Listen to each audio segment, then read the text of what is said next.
Hey everyone, and welcome to a special video. This week, Kunos has released two new cars for Assetto Corsa Competizione: the Ferrari 488 GT3 Evo and the Mercedes AMG GT3 Evo, along with an iconic circuit. Welcome to Imola. My name is Michael Kundakcioglu from SideMax Motorworks, and today I'm going to take you along for a ride in the AMG GT3 Evo at this glorious Grade 1 circuit in Imola. The famous circuit, named after Enzo Ferrari himself, is one of the only international circuits to run counterclockwise.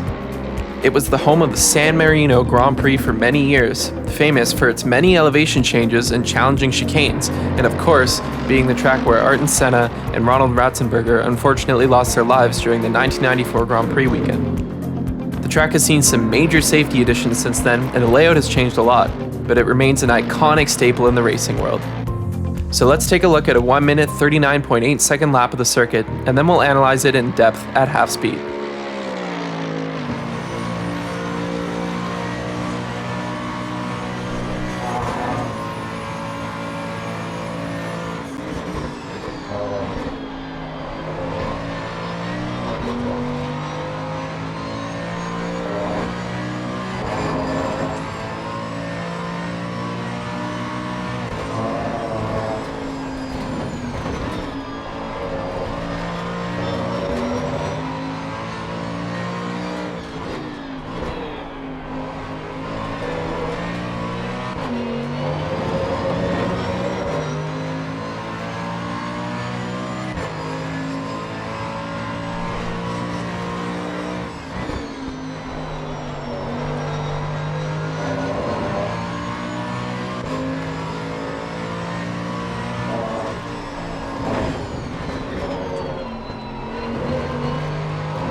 Alright, so let's analyze that lap in half speed. As we cross the line, we're aiming towards that wall there, and then pointing the car towards the inside curve at turn 1, just to take the shortest distance possible on the front straightaway. We can pretty much ignore corner 1, but make sure you keep an eye on the mirror in racing situations to defend your position. Approaching Toguardo, we brake on the very edge of the track, right at that tiny footpath on the right, use the outside curve to widen our angle, and aim to apex on the second sausage curve. Keeping the car to the left, we then turn in hard for the right-hander and once again use the edge of the sausages. We flick the car to the right and then turn hard left into Tamburillo and use just the edge of the inside curve and all of this outside curve here if necessary. Be careful on the sausages, they can be very dangerous in some cars. Heading towards the Villeneuve chicane, we stab the brakes on the outside edge of the track just before the 50 marker, releasing the brake as we turn in, aim for the second sausage to be directly in the center of the car. Now we have a wide arc and apex to the last sausage on the right-hander, carrying just enough speed here to use all of the exit curve as the car washes out. Cutting across to the right side of the track, we brake for Tusa just at the 50 marker.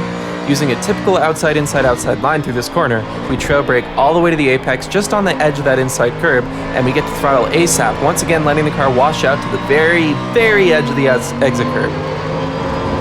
Now, it's a long run up the hill towards Piratella, and some good overtaking opportunities on this straight.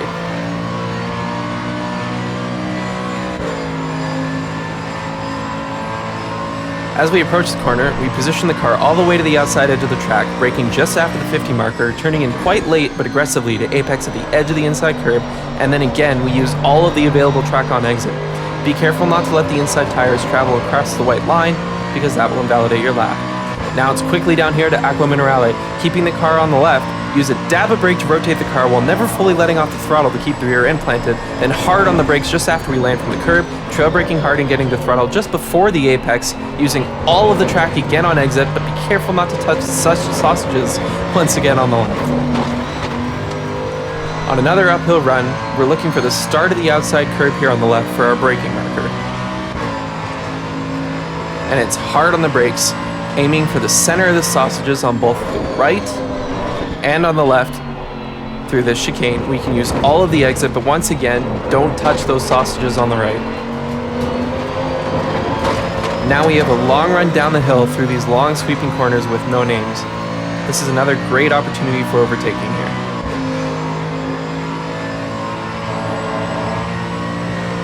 As we approach the end of the lap, we're looking for the 100 marker to brake for Rivazza 1.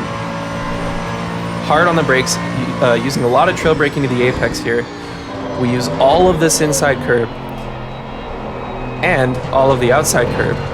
Then it's a slight dab of the brake to rotate the car around Rivazza 2. Once again, using all of the inside and outside curbing, we make sure we're never fully off throttle as we go through this corner to keep our momentum up as high as possible. Now it's a super long run down the front straight, where we take the shortest route possible, once again, apexing kind of on the screen here, but be careful not to invalidate your lap by crossing the white line with all 4 tires. Now we're coming to the line, and that is a lap of Imola, and it's a 1 minute 39.8.